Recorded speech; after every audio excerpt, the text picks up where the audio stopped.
I would definitely like to see this expanded upon, just to see how manic the game gets when you've got to remember an entire lexicon of beeps and boops for commanding your unlucky prisoner. Next up is Hive Mind. This is a puzzle game where you control two characters with the same buttons, meaning if you hit left, both the green and the blue blob will go left. This instantly conjures up tough challenges, where you're trying to get them in sync before going through a goal, or carefully avoiding obstacles. Your eyes will be darting back and forth between the two screens, and you'll have to think carefully before making any moves. This is just a well-made game and a well-executed idea, and I can say I greatly enjoyed my time with these puzzles. It feels like no matter what the jam theme is, we'll always get games where you shoot to move. It literally happens every year. Maybe we should just make next year's theme shoot to move and get it all out of your systems. Still, these can be very good games, as proven by Cannon, a cute platformer where you have to blow yourself up with an explosive cannonball to shift about the environment. That's a clever differentiator from the other shoot-to-move games. Just blasting out the cannonball doesn't make you move. It's when the ball bounces back and hits you that you get the necessary lift to climb up towers and spring over gaps.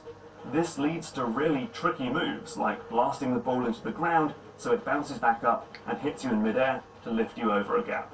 That one took me a few attempts. This is just a fun, well-made game that shows how a platformer doesn't need jumping to be fun. Come at it from a different angle, and you'll get something that feels unlike any platformer you've played before.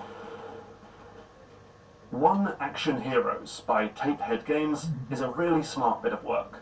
It's a teeny tiny puzzle game, where each character only has one ability. The red dude can only move horizontally. The blue chap can only move up and down. And old green can grab a hold of nearby friends to move along with them. It's a simple setup that immediately gives way to clever conundrums.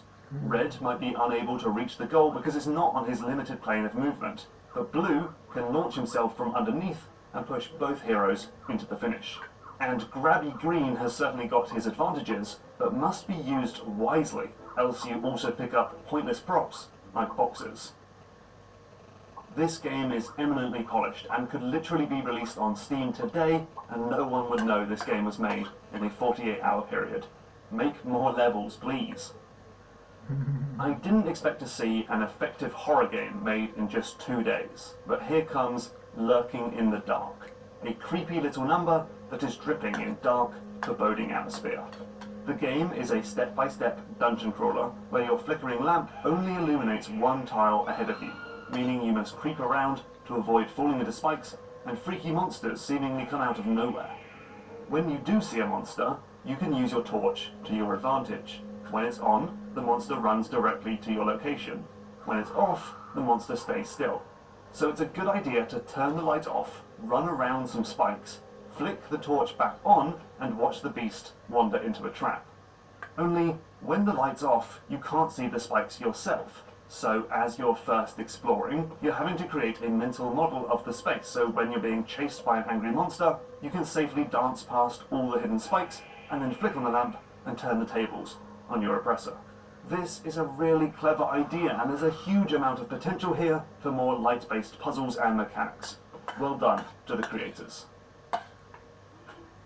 Another one-bullet game now. This time we're facing off against an evil army of ever-expanding polygons, and the idea is to rip through their gooey bodies, splitting them into smaller shapes and chowing down on their tasty vertices. One of the things I really like about this is the way it subverts the usual mechanic, as seen in God of War and Titan Souls, of having your projectile magically return to you. Instead, you fly towards the bullet, which rapidly snaps you about the battlefield. And this can lead to all sorts of fun strategies, like quickly darting out of danger by walking towards your bullet, or flying behind an enemy for a flanking backstab. Another great thing about this game, by Barber and team, is how it has an undulating difficulty. Bigger shapes are easier to hit, but harder to fully kill, while single lines only take a single bullet to murder, but are extremely tricky to actually strike. As the shapes fall apart, the game's challenge changes in a clever way to keep the gameplay fresh and exciting. Nice. There were a number of comedic games in the jam, like a game where you must delete an asteroid, a game where you generate doors and kick them into aliens, and a platformer where every texture is, my face. My favourite, though, is Only 1 Minute Before Restart, a game where you're almost finished writing an important email when an automatic update tells you that your computer will restart in it. My favourite, though, is Texture, a game where you generate doors and kick them into aliens, and a platformer where every texture is, my face. My favourite, though, every texture is, my face. My favourite, though, is Only 1 Minute Before Restart, a game where you're almost finished writing an important email when an automatic update tells you that your computer will restart in 1 minute. You can try to delay the update so you can save your work, but the computer has a few security checks to go through. What happens next is a farcical series of tests and checks, from simple passwords and math quizzes to full-on minigames. It's a really silly, minute-long joke, but I enjoyed it a lot, and the ever-expanding absurdity of the situations gave me the biggest laugh of the jam. Kudos to the creators. Someone asked me in the YouTube comments the other day, how do you come up with a good platformer mechanic, as good as something like the dash in Celeste? Well, here's one, courtesy of the game Soul Ward by Gumboot. This is a charming platformer, where you can throw out a shard and then instantly warp to its position, throw it over spikes, up impossible towers, past obstacles, and through enemies to make progress.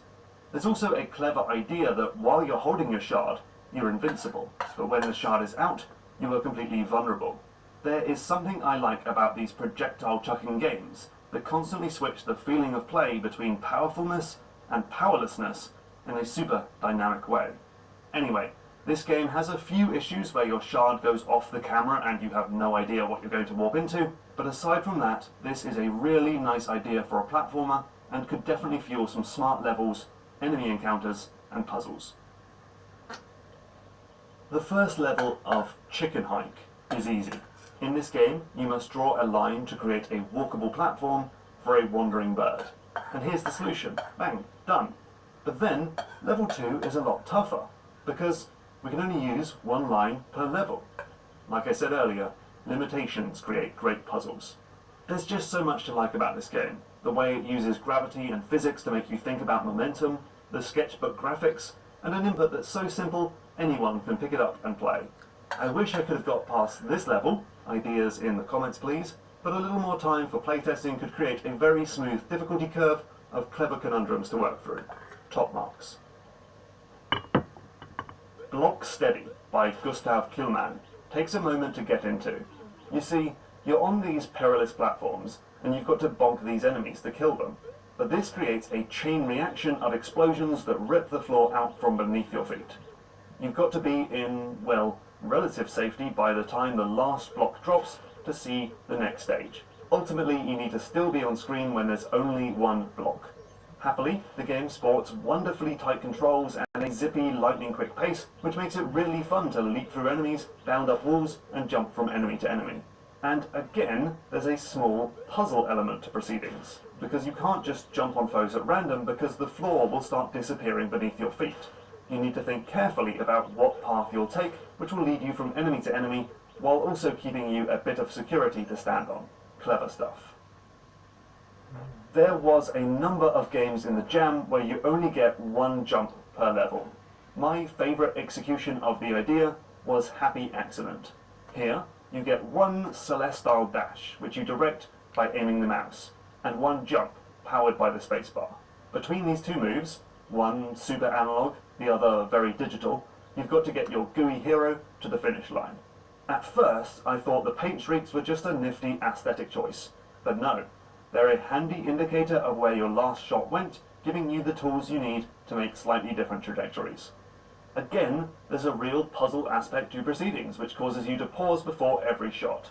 Overall, this submission from Cryptic Silver Games is well worth trying.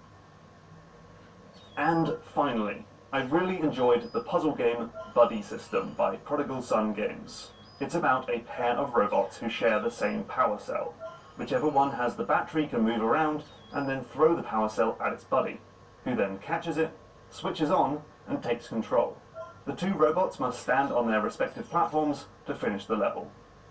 That's easy enough in the first few stages, but then obstacles start appearing that force you to switch back and forth between the two bots, and then start bouncing the power cell off walls to ping it around corners. There are all sorts of clever ideas like buttons that open and shut doors, and conveyor belts, giving the game a surprisingly large number of stages for a 48-hour creation. But that's not the point. The point is, this is a clever puzzle game that immediately suggests all sorts of ingenious interactions and consequences, and I could happily play this sort of smartly designed game for hours. So that is an incredible amount of innovation for just 20 games. But of course, there's a lot more that I could have talked about, so please head on over to the itch.io submission feed to see all of the games for yourself. A link is in the description. I hope everyone had a great time with the jam. Even if you didn't end up in the top 20, I'm certain that you learned something new about making games, or found someone new to collaborate with, or enjoyed chatting with the community on Discord, or got your first taste of actually finishing and uploading a game. And so I hope you'll join us next year for GMTK Game Jam number 4. I want to give a special thank you for your feedback on this year's jam. We've definitely got a lot to learn, and we'll be putting your ideas into practice in 2020. For starters, itch.io has promised that it's got the problem under wraps, and tells me that it can now withstand any jam of any size. Next year, let's put them to the test.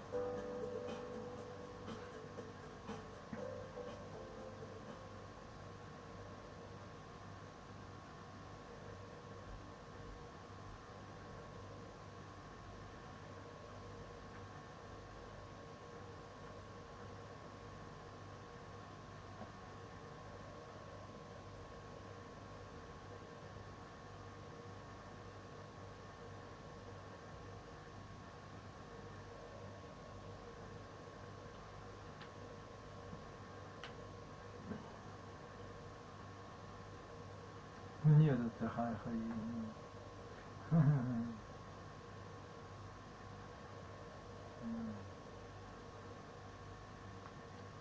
Заслужили себя. Нормально, ну,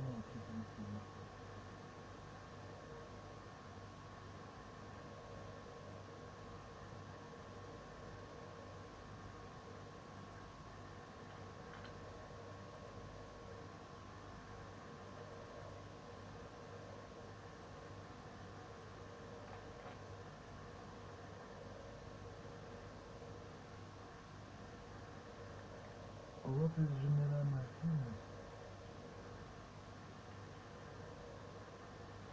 Что, все нормально?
Круто. Да, что же я хотел тут? Что же я тут хотел. Сейчас играть даже, да. Что-то столько всего.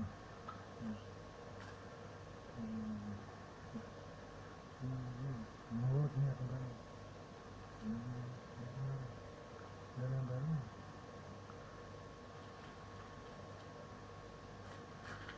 Да нет, да нет.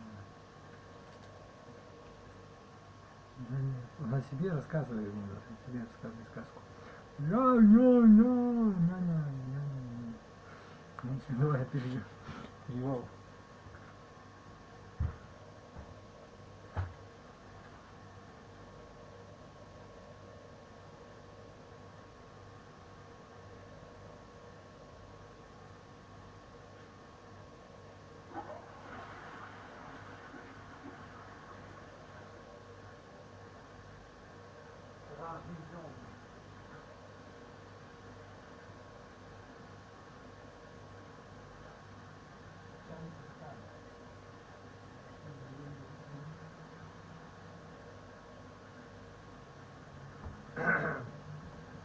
Луковой надежда, луковой надежда, луковой надежда, и ты оставалась.